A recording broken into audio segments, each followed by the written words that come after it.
여러분께 건강에 대한 다양한 정보 드리는 시간입니다. 건강 365. 요즘 특히 옷차림이 가벼워지다 보니까 다이어트 하시는 분들 많던데요. 하지만 무리한 다이어트로 건강을 해치는 경우도 있다고 합니다. 또 다른 한편에서는 비만율이 증가하고 있다고 하는데요. 오늘은 CNC 한의원의 김순열 원장 연결해서 비만과 다이어트에 대해서 알아보겠습니다. 원장님 안녕하세요. 예, 안녕하세요. 네. 먼저 우리가 흔히 비만이라고 하는 상태를 정의하는 의학적 기준 어떤 게 될까요? 네, 이 비만은 한마디로 과체중을 말하는데요.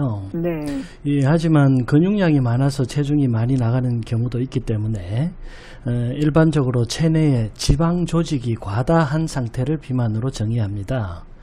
이 진단 시에는 신체 비만 지수 혹은 체질량 지수로 비만도를 말하는데요.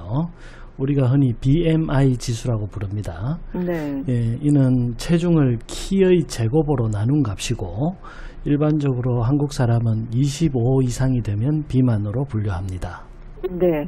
비만율이 우리나라에서도 높아지고 있다라는 소식이 들리던데요. 네. 이 한의학에서는 비만율이 높아지는 요인을 어떻게 보고 있나요? 네, 한의학에서도 비만의 원인을 습담이라고 보는데요. 네. 이는 비만이 순환장애와 대사장애로 인해서 발생한다는 것을 말합니다. 이 과거에 비해서 더 기름지고 더 많은 음식, 더 단 음식을 추가로 섭취하고 있다는 것을 말하고요. 이 혈액이나 체액이 순환하지 못하고 정체되거나 에너지 대사가 원활하지 못하게 되어서 노폐물이 쌓이는 상태를 말합니다. 네. 요즘에는 또 청소년들의 비만율이 높아져서 사회적인 문제가 되고 있잖아요. 네. 청소년의 비만율 증가 같은 경우에는 그 원인 또 어디에 있을까요? 네, 청소년들의 비만이라고 해서 그 원인이 성인과 다르지는 않습니다. 네. 다만 이 성인보다 더 구속된 생활을 하다 보니까 비만의 원인이 더 커지는 것 같습니다. 네. 학교와 학원, 집을 왕복하는 생활로 인해서 운동량이 터무니없이 부족해지고 또 인스턴트 음식으로 급하게 끼니를 때우는 경우가 많아지면서 또 학업에 대한 과도한 스트레스를 먹는 것으로 풀 수밖에 없는 그런 어떤 환경이 이 청소년 비만의 주 요인이 되는 것 같습니다. 네, 그냥 단순하게 얘기하자면 많이 먹고 적게 움직이니까 비만이 그렇죠. 되지 않나 싶은데요. 네네. 비만하면은 우리가 정말 뚱뚱한 사람 이렇게 생각을 하는데 마른 사람 중에서도 사실 비만인 사람들이 있더라고요. 네, 그렇습니다. 이 마른 비만의 경우는 체형 자체는 정상입니다. 그래서 위에서 말한 체질량 지수도 정상으로 나오고요. 네. 그래서 안심하기 쉽기는 한데 이 한마디로 근육량이 적어서 발생하는 비만의 유형입니다. 근육량이 적기 때문에 체중과 키의 상관관계만 따지는 체질량 지수가 정상으로 나오고요. 네. 대신 대신 체내에는 근육보다 지방이 훨씬 많은 비만 형태에 속합니다. 특히 복부지방이 증가하기가 쉽기 때문에 대사증후군이나 심혈관 질환에 더 취약한 경우로 볼 수 있습니다. 경각심을 가져야 되겠네요. 네. 근육은 없고 말랐는데 배만 나온 분들 주변에 좀 몇몇 계시던데 이런 분들 조심해야 되겠습니다. 네. 그런데 비만이 사실 문제가 여러 가지 합병증이 발생할 가능성이 있기 때문에 큰 문제인 거잖아요. 네. 어떤 합병증이 있을까요? 네, 비만으로 인한 합병증은 대개 대사증후군과 심혈관 질환을 들 수 있는데요. 네. 이 체중이 늘어나면 혈압이 올라갑니다. 그래서 고혈압의 발생 위험이 높아지고요. 이 혈중 콜레스테롤이나 중성지방이 증가하면 심혈관 질환이 증가할 수 있고 또 과다한 음식 섭취는 혈당을 올리고 인슐린 저항성을 높이기 때문에 당뇨병의 위험을 항상 안고 있습니다. 또 증가된 체중 때문에 관절에 무리가 가거나 심하게는 담석증이나 성기능 장애 혹은 일부 암의 발생과도 관련이 있다고 합니다. 네. 그렇다면은 비만을 치료하고 예방하기 위해서는 어떻게 하면 좋을까요? 네, 비만을 치료하고 예방하는 가장 좋은 방법은 생활 습관을 개선하는 것인데요. 네. 음식의 섭취량과 종류를 조절하고 운동을 통해서 혈관과 근육을 강화하고 혈액순환을 살리고 기초대사량을 증가시키는 방법이 가장 좋습니다. 가장 쉽게 말해서 덜 먹고 더 움직이는 것이 가장 좋은 방법이 되겠습니다. 그렇죠. 가장 기본이 되는 사안이 가장 좋은 방법이 될 텐데, 하지만 물론 덜 먹어야 살이 빠지는 건 맞는데 너무 과도하게 안 먹어서 문제가 생기는 경우도 있을 것 같아요. 양을 네. 과도하게 줄이는 다이어트를 할 경우에는 어떤 문제가 생길 수 있을까요? 네, 우리가 가장 손쉽게 체중을 빼는 방법이 굶는 다이어트입니다. 네. 예, 그런데 너무 급격하게 체중이 빠지면 심장에 가장 무리가 오기 때문에 심장마비와 같은 심혈관 질환을 유발할 수 있습니다.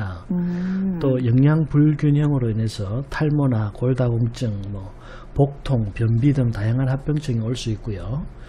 또한 이 근육도 함께 빠지는 경우가 많기 때문에 기초 대사량의 감소로 인해서 만성 피로나 대사증후군의 발생도 예상할 수 있습니다. 네. 그리고 다이어트를 위해서 약을 먹는 경우도 많더라고요. 네. 물론 이 약이라는 게 의사가 처방해 주는 약이고, 그리고 다이어트 보조식품도 그냥 일반적으로 다 승인을 받아서 파는 거긴 한데, 네. 건강에 정말 무리가 없는 건가요? 네, 이 다이어트를 위한 약물은 기본적으로 그 기능이 모두 대사를 급격히 항진시킵니다. 네. 그래서 자율신경계의 교감신경을 자극해가지고 대사량을 늘리는 것인데요. 이 대사량이 늘어나면 에너지 소모가 많아지기 때문에 살이 빠지는 것입니다. 하지만 그 부작용으로 인해서 심장의 두근거림이 증가하거나 혈압 상승, 불면증, 안구건조증, 입마름증, 변비 등이 흔하게 나타날 수 있고요. 네. 또 이뇨나 설사를 유발하는 약물은 탈수증이나 어지럼증, 실신 등의 부작용을 유발할 수 있으므로 조심하시는 것이 좋겠습니다.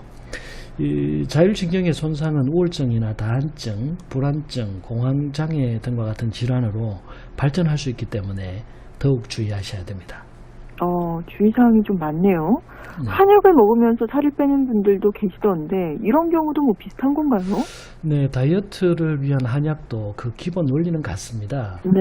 인체 대사량을 증가시키고 수분을 배설하고 장내 노폐물을 제거하는 원리를 이용하는데요.